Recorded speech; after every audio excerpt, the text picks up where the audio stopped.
পাটের আবাদ শুরু চৈত্র বৈশাখ মাসের প্রাক বর্ষায়। বৃষ্টির পানি বেশিক্ষণ দাঁড়ায় না এমন দোআঁশ মাটি পাটের জন্য বেশি উপযোগী। আগাছা দমন, চারা পাতলা করা এবং মাটি আলগা করার জন্য পাট খেতে প্রথম নিড়ানি সাধারণত দেয়া হয় 15 থেকে 21 দিনের মধ্যে এবং দ্বিতীয় নিড়ানি 35 থেকে 42 দিনের মধ্যে। বাড়তি ফলনের জন্য ইউরিয়া ছাড়া আর কোনো রাসায়নিক সার লাগে না পাট চাষে। তন্তুজাতীয় দ্বিবীজপত্রী গাছের সর্বাঙ্গই সবুজ, পাতাগুলো লম্বা চওড়ায় বড়, ঘন সবুজ, মসৃণ ও চকচকে।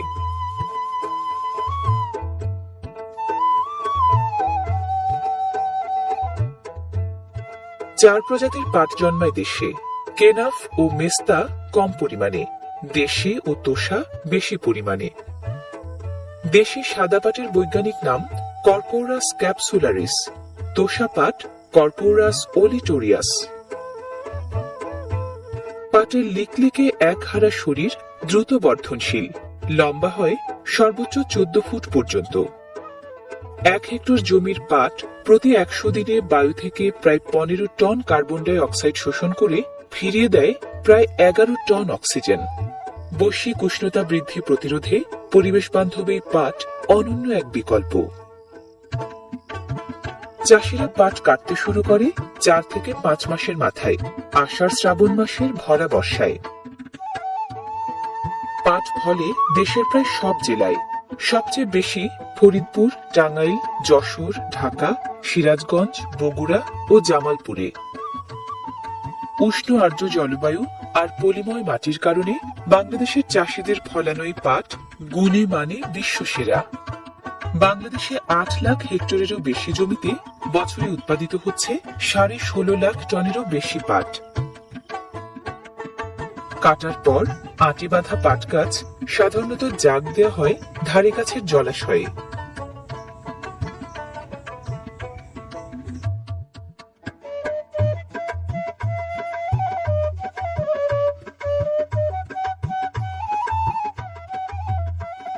আড়াআড়ি এবং লম্বালম্বি ভাবে রাখা আটির স্তূপ চাষিরা জলমগ্ন করে এমন ভাবে যেন জাগের মধ্যে পানি এবং পাট পচানোর ব্যাকটেরিয়া জীবাণু সহজেই যেতে আসতে পারে।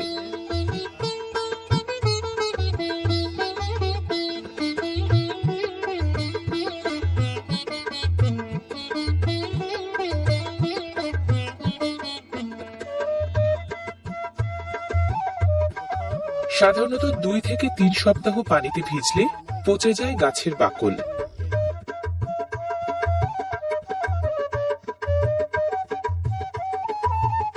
গাছের কাণ্ড থেকে পচে যাওয়া বাকল আলাদা করার পর অল্প স্রোতের স্বচ্ছ জলে ভালো করে ধুলে বেরিয়ে আসে কাঙ্ক্ষিত আঁশ।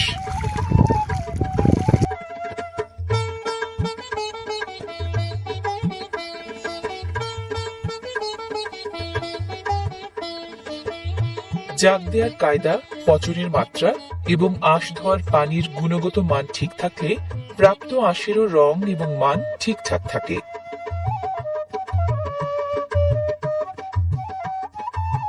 জলে ধোয়ায় পাটতন্তু শতভাগ বায়োডিগ্রেডেবল বা জীবাণু বিয়োজ্য, পুনর্ব্যবহারযোগ্য এবং পরিবেশ বান্ধব।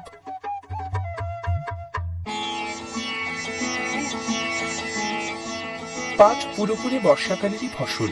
ভালো ফলনের জন্য মাসে কমপক্ষে 250 মিলিমিটার বৃষ্টি লাগে।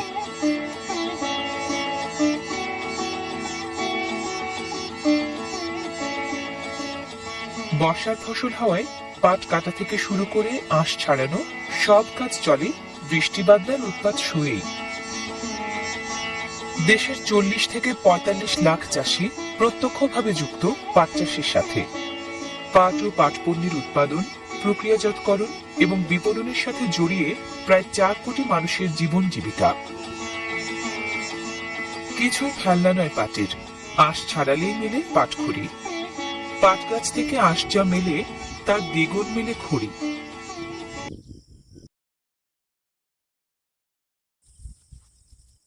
আল্লাহ ছাড়া কেউ আপন না। আল্লাহ ছাড়া আপন কেউ না, আর আল্লাহ ছাড়া সত্যিকার অর্থে আপনাকে আমাকে ভালো কেউ বাসে না। শুধু আল্লাহ আপনাকে ভালোবাসেন। এটা আপনারা হারে হারে উপলব্ধি করবেন যত দিন যাবে ইনশাআল্লাহ। তাই শুধু সে আল্লাহর জন্যেই নিজেকে খালেস করে দেন, আর যার যার হক তাকে তাকে দিয়ে দেন। দুনিয়াতে শান্তিতে থাকার ফিলোসফি বলছি, philosophy of happiness in this হায়াতুদ দুনিয়া, সেটা হচ্ছে যার যার হক তাকে তাকে দিয়ে দেন, নিজের হক আল্লাহর কাছে চেয়ে নেন।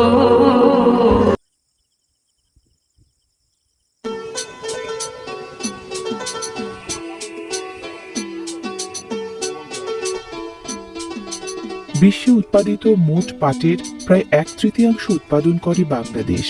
উৎপাদিত পাট ও পাট পণ্যের সিংহভাগ রপ্তানি করে মেটায় বিশ্ব চাহিদার 1/4। তুলার পর পাট বিশ্বের দ্বিতীয় গুরুত্বপূর্ণ আঁশ ফসল। বাংলাদেশে পাট ও পাট পণ্যের তাই বিপুল চাহিদা বিশ্ববাজারে।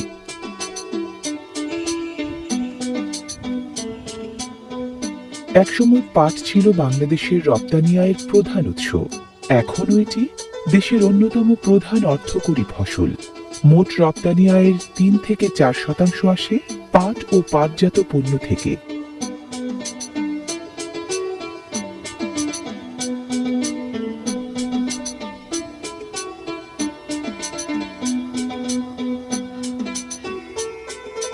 পরিবেশ সচেতনতার কারণে বিশ্বজুড়ে প্রাকৃতিক তন্তু ব্যবহারের প্রতি আগ্রহ বাড়ায় দিন দিন বাড়ছে পাটতন্তুর কদর, বাড়ছে পাট পণ্যের উৎপাদন, বিক্রি এবং রপ্তানিও।